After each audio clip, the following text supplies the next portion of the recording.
May rain or shine at saka SMB, no? So, early in the game, in-expose na ng rain or shine yung defensive weakness ni Junmar Fajardo.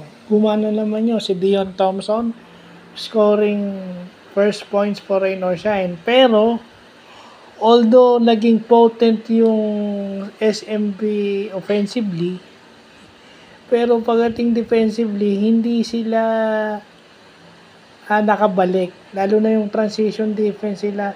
Because rain or shine, run. No, yun talaga yung laro ng rain or shine. Mabilis yung laro nila. Sobrang bilis ng laro nila at talagang iniiwanan nila itong malalaki ng San Miguel. No? Potent yung malalaki ng San Miguel. Si Mo at saka si Junmar yung naiiwan. Di ba? I think, kung titingnan mo, kung hawak ni Quincy Miller yung bola kahit saan sa loob ng court, may advantage eh. Kaso lang, Quincy Miller is just, parang sa offense sa San Miguel, the-drive lang siya or the-jump shot lang siya, pumapasok naman. Pero hindi yung magkatasan ng yung obvious mismatch yung rain or shine. Why not take advantage of Quincy Miller's height? Na para yung gwardiya niya, kung rain or shine yung kalaban, yung rain or shine ang mapipilitan mag-adjust. Post Quincy Miller up, no? Parang si Quincy Miller and then si Mo o si Junmar, double post right. Kasi anong gagawin ni Dion Thompson? Dion Thompson is also mapipilitan ding humel. At pag humel siya, mapapaul at mapapaul siya. Ang galing-galing nung importer si Quincy Miller, hindi nyo magkatasan yung kalaban ng rain or shine. Kasi ganun din naman eh. Kung takbo na takbo yung rain or shine, hindi sila makakatakbo kung yung mga usuals na ginagamit ni Coach Yeng, dahil marami ng fouls. Di ba? Kagaya nun, nung si Belga si Big Bo yung bumabantay kay Junmar. Hindi rin nagtagal yun kasi bumalik si Dion Thompson, yung import. Kasi ganun din yun, mapupuwersa yung San Miguel, yung rain or shine mag-double with kaso hindi minsan single cover silang yung pag si Bo. Talaga sinasakripisyo na ni Bo yung sarili niya pag si Junmar ang bantay niya. The same thing, bakit hindi nyo ilagay si Quincy Miller doon sa obviously may advantage kayo.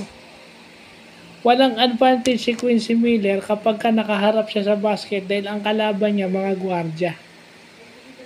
Sino pumapatay sa kanya? Si Lameti, si Karakot. Kung yun ang nakatingin kay Quincy Miller, wala siyang advantage doon kasi mabibilis din yun. Kung naka-post up si Quincy Miller, yun pwede pa. Ang pumapatay sa kanila si Clarito, si Karakot, si Asistio, maliliit yan. So kung nakaharap si Quincy Miller, wala siyang advantage. Advantage pang sa gwardiya ng rain or shine yun kasi masyado silang pesky o masyado silang makulit sa depensa. Madedeflect nun yung bola. Siguro sa tingin ko, double post threat na lang yun kailangan. So, sinong bibitawan mo ron? Pag na-double team ka, nandun si Junmar sa kabilang side at sigurado ko, puntos na yun. Or si Quincy Miller at saka si Mo. Si Mo, advantage pa yun kasi obviously may 3-point shot yun. Si Junmar, ganun din. And then, pag binaliktad mo yun, patay naman sila sa shooting ni Quincy Miller. Jeffrey, kung matutulog ka, pakawala naman si Pachi, ha? So, yun lang. Hindi ko maintindihan bakit ganun eh. Oo. Lamang na yung San Miguel napornada pa kasi ang bilis din ng rain or shine. Kaya nakukuhanan agad sila ng lamang kasi Pag nakashoot sila, umaatake agad yung rain or shine. At saka hindi, rain or shine made shots. No? Nauunahan sila sa offensive rebound sa 50-50 balls. Saan ka nakakita nauunahan ni Dato yung malalaki ng San Miguel. Eh si CJ parang matagal umupo si CJ eh. Yun pa si CJ, kung hinayaan mong rat-ratin ni CJ yun, sana inistra ka si CJ na umatake lang. Wag na mag-settle sa 3 points o sa 4 points shot, umatake na lang siya. Obviously yung kay CJ Perez, wala naman sigurong tatapat sa kanya sa rain or shine except for Jonard Clarito. Isa pa yung Clarito na yan, pag tinanggal mo sa ofensa ng rain or shine yan, malaking kawalan sa rain or shine yun. I wonder why, bakit hindi ginawa ng San Miguel yun, ewan ko lang. Kasi hindi naman ako si George Calec, yun ay opinion ko lang naman. So, yun lang po.